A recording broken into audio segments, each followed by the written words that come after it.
중동발 정세가 우리 경제에 직접적인 영향을 끼치고 있습니다. 기름값이 급등하고 있는데요. 급락하던 증시는 오늘도 반등 흐름을 이어갈 수 있을지 주목됩니다. 이정환 한양대 경제금융대학 교수와 구체적으로 전망해 보겠습니다. 어서 오십시오. 자, 조금 전에도 이재명 대통령의 속보를 저희가 전해드렸는데 기름값이 아무리 그 국제 유가가 오른다 하더라도 국내 주유소에서 기름값이 이렇게 빨리 오르는 게 이해가 되지 않는다라는 취지였거든요. 이게 왜 그런 건지 좀 설명을 해주시죠. 뭐 크게는 두 가지 요인이 있습니다. 이게 주유소란 것은 사실은 원유를 받아다 그러니까 정유된 휘발유라든지 경유를 받아다가 운영하는 거기 때문에 이 받을 때마다 사실 또 대금을 지급해야 되고요. 대금을 지급한다는 이야기는 어떤 거냐면 다음번에 살 것을 미리 반영해야 우리가 흔히 말해서 이런 대금들을 마련할 수 있는 경제적인 채널이 있긴 합니다. 그러니까 이제 이거 재고가 빠지면 새로이 원유를 사야 되고 이 새로운 원유를 살 때 높은 가격을 사야 되니까 지금 미리 가격을 올려서 그 자금을 마련하는 이런 경향들이 하나가 있다라고 보시면 될 것 같고요. 근데 이렇게까지 많이 올라야 되느냐에 대해서는 또 논란이 있는 거거든요. 이렇게 많이 오른다는 것은 아무래도 이제 구조에 대한 이야기를 많이 하고 있는데 이 주유소란 것이 직영점이 없고 자영업자분들이 많이 하다 보니까 자영업자분들은 아무래도 이렇게 갑자기 수요가 그러니까 이게 소비자들도 마찬가지거든요. 소비자들도 나중에는 기름 가격이 분명히 오를 것이다. 그럼 오늘 주유할 생각들이 굉장히 많고 오늘 주유할 생각이 굉장히 많다는 건 수요가 갑자기 늘어난다는 이야기인데 수요가 갑자기 늘어나게 되면 당연히 가격을 빨리 올려서 수익을 좀 많이 내리려고 하는 이런 경향성들이 있을 수밖에 없다. 그래서 소비자들의 기대가 오늘 내일 끝이 아니라 지금 모두 나온 뉴스들이 전쟁이 장기화된다. 유가가 어제 뭐 미국 텍사스산 원유 가격이 $80를 돌파하면서 주가에도 부정적인 영향을 미치고 있다. 이런 굉장히 부정적인 뉴스가 많이 나오다 보니까 미래의 기름이 비싸다라는 기대감들이 형성이 돼 있고 그렇다는 이야기는 오늘 수요가 많아지게 되는데 당연히 뭐 흔히 말하는 자영업자 입장에서는 오늘 좀 비싸게 팔아서 수익을 많이 창출하려는 경향성도 있다라고 말씀드릴 수 있겠습니다. 그래서 재고 관리 때문에라도 좀 가격을 올릴 필요는 있는데 조금 이례적으로 많이 올리는 거는 자영업자분들이 조금 수익을 더 가져가는 것이 아니냐, 좀 지나치게 가져가는 것이 아니냐라는 그런 의견들이 있다. 이런 말씀 드려야 될 것 같습니다. 예. 그러니까 기업 입장에서는 이런 고유가 사태가 장기화될 것을 대비해서 미리 좀 충격 완화용으로 기름값을 좀 올려서 받을 수도 있는데 그래도 교수님께서 보시기에도 이제 단기적으로 이렇게 올리는 것은 조금 과한 측면이 있어 보인다라는 말씀이신데요. 자, 그렇다면 이재명 대통령도 지금 가격 상한제 이런 걸 거론하고 있는데 구윤철 경제부총리도 이 부분을 그 공정위와 함께 그 폭리 행위에 대해서는 무관용 원칙으로 대응하겠다 얘기를 하고 있습니다. 이 부분은 어떻게 보십니까? 아무래도 이제 주유소란 것이 결국은 어느 정도 경쟁 관계 형성이 되어 있고요. 그렇다는 얘기는 마진폭이라는 게 보통은 결정이 돼요. 뭐 지역이라든지 이런 걸 떠나서 이제 공급 가격이 있고 공급 가격에 뭐 임대료라는 이런 지급하고 나머지 되는 이제 마진폭 같은 것들이 통상 뭐 4%에서 5% 수준으로 결정이 되어 있는데 이제 하루에 100원씩 오른다는 거는 그리고 이제 지금 결과를 봤을 때는 한 일주일 사이에 160원, 150원 이상 오른 거는 거의 10%를 올린 거거든요. 그렇게 10%를 올릴 만한 충격이 없었고 왜냐하면 지금 있는 기름은 사실 예전에 정유소가 재고로 쌓아놓은 기름이기 때문에 가격이 지금 올라간 것들이 반영이 될 수가 없거든요. 그러니까 이제 흔히 말하는 정유 업체들은 지속적으로 기름이 반영돼 나중에는 물론 가격이 올라가겠지만 지금 있는 기름 가격에 대해서는 사실 예전에 공급했기 때문에 가격이 낮을 거라고 생각하는데 시장에서 가격이 150원씩 이렇게 오르다 보니까 이렇게 보면 어떻게 보면 약간 폭리를 취하는 것이 아니냐라는 의견들이 있을 수가 있고요.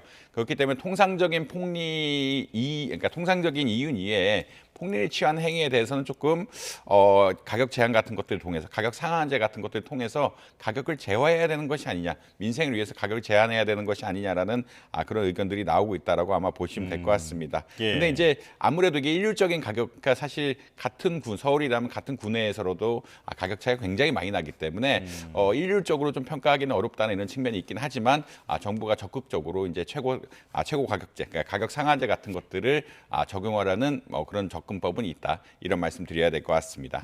예. 이게 시장 원리를 좀 지나치게 침해한다라는 그런 비판도 있던데요. 이건 어떻게 보십니까? 일단은 아까 가격 메커니즘을 말씀드렸는데 주유소 입장에서는 다음 재고를 위해서 내가 가격을 올려야 된다라는 그런 입장을 보일 수밖에 없는데 그럼에도 불구하고 지금 원유 가격이 안 올랐는데 원유 가격이 이제 반영되려면 한참 걸리는데 사실 이제 호르무즈 해협을 통과한 유조선 같은 것들은 한참 뒤에 오거든요. 결국 예. 한참 뒤에 우리나라 뭐 여수라든지 이런 정유 업체 정유가 되면서 이제 나오는 건데 지나치게 빨리 오르는 것에 대해서는 단속할 필요가 있다. 왜냐하면 차량 운전하신 분들이 많고 차량 운전하신 분들은 대개 이제 유류비 같은 것들을 한 달에 얼마라고 결정을 하고 그 이외의 생활 같은 것들을 하는데 갑자기 이렇게 10%씩 오르게 되면은 다른 데 쓸 여력 같은 게 떨어지게 되고요. 특히나 이제 상용차 같은 것들을 운행하시는 분들 지금 경유값이 많이 올라서 또 굉장히 문제라고 이야기하는데 예. 경유값 같은 것들이 많이 오르게 되면은 상용차 운전하시는 분들은 운전 거리도 길고 운전 시간도 굉장히 많은데 이게 또 부담으로 작용할 수밖에 없거든요. 부담으로 작용할 수밖에 없기 때문에 시차를 적절하게 반영해서 뭐 가격이 오르는 건 할 수 없지만 이렇게 약간 폭리처럼 가격이 오르는 것에 대해서는 정부가 대응하려고 한다 이런 말씀을 전해드려야 될 것 같습니다. 예, 그 가격 상한제 이게 어떻게 될 것인가도 두 가지를 생각해 볼 수 있을 것 같은데 일률적으로 뭐 1,800원이라든지 이런 식으로 이제 캡을 씌우는 방안이 있을 수 있고 혹은 말씀해 주신 대로 원래도 이제 주유소마다 가격이 다 다르잖아요. 그렇기 때문에 그 상승 폭을 어떻게 좀 제한한다든지 그런 방법도 있을 것 같은데 교수님께서는 어떻게 전망하십니까? 일단 전문가들 입장은 일률적으로 제한하기는 힘들다. 왜냐하면 그 위치라든지 사실은 주유소란 것이 굉장히 핵심지에 있으면 임대료 같은 것들도 굉장히 많이 나가야 되고요. 또 주유소 규모도 천차만별이라 큰 주유소 같은 경우에는 운영비가 조금 쌀 수 있지만 작은 주유소 같은 경우에는 같은 어떤 주유소를 운영하더라도 그러니까 운영 경비의 비율 자체는 높을 수가 있거든요. 예. 그렇기 때문에 일률적으로 적용하기는 좀 어려운 것 같다라는 의견들. 이게 사실 일률적으로 적용해서 될 일도 그러니까 그러면 이제 주유소 업계 너무 반발이 심할 거다는 의견들이 있는 것 같고 일종의 뭐 손실 보전분을 일부 채용하면서 한다든지 아니면 그러니까 손실 보전분이라면 가격을 완전히 상한제를 한다 그러면 예전에 팔았던 가격에 비해서 얼마나 낮게 파는 이런 것들을 고려해서 한다든지 뭐 상대 가격을 그 법에서 할 수 있을지 없을지에서 좀 논의가 있긴 한데 상대적으로 가격 올리는 폭을 제한한다든지 뭐 방법은 있을 것 같습니다. 근데 이제 유류업계 입장은 아무래도 상한이란 게 하나로 정해지는 게 사실은 좀 뭐 법리상 편하고 그러면 이제 이 손해 보는 분에 대해서 이제 정보가 메꿔줘야 되는 것이 아니냐라는 의견들이 나오고 있다 이런 말씀 드려야 될 것 같습니다. 예. 자, 물가도 걱정입니다. 모든 생산 비용의 근원이 바로 에너지이기 때문에 이렇게 유가가 오르게 되면 물가 상승 압력을 받을 수밖에 없는데 이제 사실 최근에 소비 심리가 가까스로 회복 조짐을 보이고 있지 않았습니까? 좀 찬물을 끼얹을 것으로 우려가 되는데 어떻게 전망하십니까? 아무래도 이제 유가 상승은 전반적인 가격 상승이라고 보시면 될 것 같고요. 사실 이제 우리나라가 뭐 예전에 오일 쇼크라고 해서 뭐 1970년대 뭐 초반에 이제 크게 경제적인 충격을 받았는데 기름이 그만큼 중요합니다. 기름이 그만큼 중요하다는 거는 사실 전국의 운송망이란 것이 상용차를 통해서 운반하는 경우가 굉장히 많고 그럼 모든 운수가 그러니까 국내 운수는 적어도 모든 운수가 이런 것에 영향을 받을 수밖에 없다는 이야기를 드릴 수 있을 것 같고요. 뭐 비행기도 마찬가지고 뭐 배도 마찬가지고 사실 기본적으로 지금 아직 뭐 전기차가 보급되고 있다고는 하지만 모든 운송 체계에는 이러한 휘발유라든지 원유의 사용이 필수적이다 이런 말씀 드려야 될 것 같고 예. 나머지 이제 그 분야 뭐 석유화학이라든지 석유분야 이런 것들도 문제가 되는 상황에서 특히나 이런 국제적 분쟁 같은 경우에는 환율도 역시 문제가 되거든요. 환율도 문제가 되기 때문에 물가 상승에 대한 우려가 있고 이런 것에 대해서 소비 위축에 대한 우려가 있을 수밖에 없다. 이런 말씀 드려야 될 것 같습니다. 예. 자, 이 물가와 그 환율에 대해서도 언급을 해주셨는데 우리 증시가 어떻게 반응할지 지금 이 부분이 더 큰 관심인 것 같습니다. 자, 지금 저희가 개장 상황을 바로 보여드리고 있는데 이틀간의 폭락 뒤에 어제 하루 급등이 나왔기 때문에 오늘 어떻게 움직일 것인가 많은 관심이 쏠리고 있습니다. 자, 일단 코스피 하락 출발하고 있군요. 1.96% 하락한 5,474포인트를 지나가고 있고 반대로 코스닥은 소폭 상승하고 있습니다. 1,110선에서 움직이고 있는 상황입니다. 자, 환율도 올라가고 있는데 좀 급격하게 올라가고 있거든요. 10원 넘게 올라가고 있는 상황입니다. 자, 사실 이제 간밤에 뉴욕 증시가 유가 급등 영향으로 하락 마감을 했는데 이게 우리 증시에 어떻게 반응할지 주목되는 상황이거든요. 지금 숫자의 흐름이 엇갈리고 있기 때문에 좀 해석이 필요할 것 같습니다. 교수님 지금 개장 상황 어떻게 보고 계십니까? 뭐 사실 이게 지금은 거래소가 2개가 운영되기 때문에 사전장이라고 해서 물이 운영이 되고 있는데 8시부터 흐름을 보면은 뭐 삼성전자가 한 3% 빠졌다가 뭐 2% 빠졌다가 이렇게 좀 안 좋게 시작하고 있거든요. 네. 안 좋게 시작하는 근거는 뭐 어제 많이 오른 것이 하나가 있을 수 있겠고요.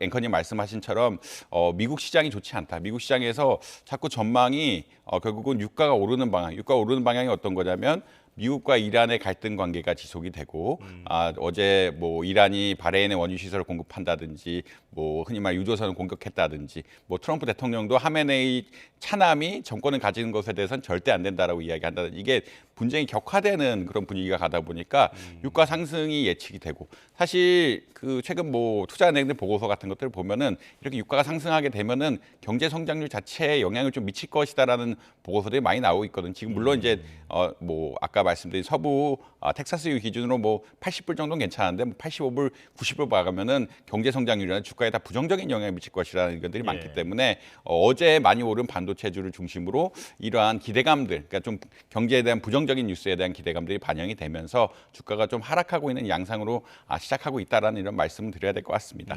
예, 오늘 지금 코스피 같은 경우에는 시가총액 상위 종목들이 죄다 파란불을 켜고 있는 상황인데 오늘 금요일이지 않습니까? 오늘 이제 우리 증시 흐름이 아주 중요하다라고 증권가에서는 그런 분석이 많이 나오고 있는데 왜냐하면 지금 전쟁 이슈 때문에 이렇게 증시가 출렁거리다 보니까 주말 사이에 또 무슨 일이 일어난지 모른다. 그래서 일단 금요일에는 팔고 보자라는 움직임이 나타날 수도 있다라고 하더라고요. 아무래도 이 수익 실현을 한다라는 이야기인데 사실 어제 사신 분들은 어제 주식을 사신 분들 그러니까 급등할 때 사신 분들은 10% 이상 수익이 났으면 내가 팔아야 되는 것이 아니냐 어제 코스피 지수가 9% 이상 올랐기 때문에 팔아야 되는 것이 아니냐라는 의견들도 있을 수 있다라는 말씀 드릴 수 있을 것 같고 그것은 아까 앵커님 말씀하신 것처럼 경제의 불확실성이 너무 크다. 지금 이란과 어떤 미국과의 전쟁이 어떻게 끝날지 지금 미국 내에서도 이 엑시 플랜이 뭔지에 대해서 조금 사실 우려에 섞인 목소리들이 나오고 있거든요. 예전에는 그냥 지도부만 없애면 되는 것이 아니라 그 이후에 트럼프 대통령이 어떤 준비를 했는지에 대해서 사실 조금 의구심이 드는 상황에서 자꾸 어떻게 보면 갈등 관계가 격화되다 보니까 국제 관계에 대한 불확실성이 커져 있고 더군다나 이 지역은 아무래도 유가에 영향이 큰 미칠 수밖에 없는 영역이기 때문에 주가에도 부정적인 영향을 미칠 수 있는 사건들이 많이 난다라고 아마 이해하시면 될 것 같습니다. 그렇기 때문에 아무래도 오늘 수익 실현하고 뭐 내일 주가가 떨어질 가능성도 분명히 있다. 왜냐하면 이틀 동안 또 무슨 일이 날지가 모르기 때문에 어제부터 오늘까지 그러니까 어제 번 것들은 수익 실현할 가능성도 분명히 있다라는 말씀 드려야 될 것 같습니다. 환율도 10원 넘게 뛰면서 출발을 하고 있는데 이제 벌써 1,480원에 가까이 다가간 것 같습니다. 환율이 계속 상승할 것으로 전망이 되면 외국인들 입장에서는 우리 시장에 들어오는 게 상당히 부담이잖아요. 이게 지금 우리 증시가 지난 한 3일간의 그 조정이 바닥을 다지고 다시 올라갈 수 있느냐 이걸 전망하는데도 환율이 어떤 발목을 잡지 않을까 이런 걱정이 되거든요. 어떻게 전망하십니까? 뭐 이제 추가적으로 외국인 자금 유입하는 부담이라고 보시면 될 것 같고 부담이란 거는 이제 계속 환율이 올라간다라 그러면 투자에서 수익이 나도 외국인들이 환차손이 발생을 하면서 수익 실현이 좀 부담이 될 수밖에 없는 상황이긴 한데 지금은 아무래도 그 우려도 중요하지만 불확실성이 너무 커진 것들에 대해서 조금 더 걱정을 하는 것이 아니냐. 그리고 시장 역시 그런 것들 때문에 투자 심리들이 왔다 갔다 하면서 투자 심리가 왔다 갔다 한다는 거는 또 특히나 우리나라 지금 지금 신용공여 잔고라고 이야기하는 B2 같은 것도 굉장히 많이 하거든요. 근데 B2가 잘못되면은 반대 매매 같은 것들이 나와서 또 매도가 갑자기 늘어나는 이런 상황들. 그러니까 증권사에서 주식들 다 팔아버리는 현상들이 날 수가 있기 때문에 주가 급락할 위험 역시 굉장히 좀 많다. 이렇기 때문에 좀 전방적으로 관망세가 갈 수밖에 없는 이런 상황들이고 이렇기 때문에 반등에 대한 어떤 기대감 역시 조금은 물론 이제 어제 많이 오르긴 했지만 추가적으로 이걸 더 반등할 수 있을 것인가. 외국인 투자자들이 환율 걱정이라든지 전반적으로 불확실성 커진 거라든지 이런 것들이 좀 주가 반등에는 발목을 잡고 있는 이런 상황들이 아닌가 이렇게 평가를 드릴 수 있을 것 같습니다. 자, 최근에도 계속 사실 외국인들은 우리 증시를 많이 빠져나가고 있었는데 계속 주가를 끌어올린 것은 개인이었거든요. 이런 롤러코스터 장세에서 개인들이 이른바 주도주라고 하는 종목에는 계속 자금을 집어넣고 있는데 이건 나중에 혹시 문제가 될 가능성은 없겠습니까? 일단 뭐 주식을 사는 것 자체는 그렇게까지 문제가 될 가능성은 좀 작다라고 말씀드릴 수 있겠고요. 아무래도 반도체주, 그러니까 주도주라고 하면 반도체주인데 반도체주는 영업이익이 탄탄하게 방어될 것이라고 생각을 하고 있고 올해 물량 같은 것들이 이미 다 완판됐다라고 이야기를 하고 있기 때문에 그쪽은 그래도 좀 난데 근데 이것이 B2로 가게 되면 좀 위험하다. B2로 간다는 얘기가 어떤 거냐면 주가가 떨어져, 그러니까 예를 들어서 삼성전자, 하이닉스라든지 주가가 떨어져도 다시 오를 오를 수 있는데 P2가 가게 되면 아까 말씀드린 것처럼 반대 매매, 갑자기 급락을 했다가 또 오르는 상황들에서 반대 매매 같은 것들이 벌어지게 되고 반대 매매 같은 것들이 벌어지면 되면은 내가 투자한 돈을 다 잃어버릴 수가 있기 때문에 이렇게 변동성이 큰 상황에서는 빚을 내서 투자한다든지 레버리지 투자를 하는 것들은 굉장히 위험한 전략들이기 때문에 좀 어떻게 보면은 이 변동성 장에서 그런 것을 통해 수익을 많이 높이려고 하고 있긴 하지만 그럼에도 불구하고 개인들이 이거 하기에는 조금 위험한 전략들이 아닌가 이런 평가를 드릴 수 있을 것 같습니다. 네, 차분한 대응이 필요해 보입니다. 지금까지 이정환 한양대 경제금융대학 교수와 함께했습니다. 고맙습니다.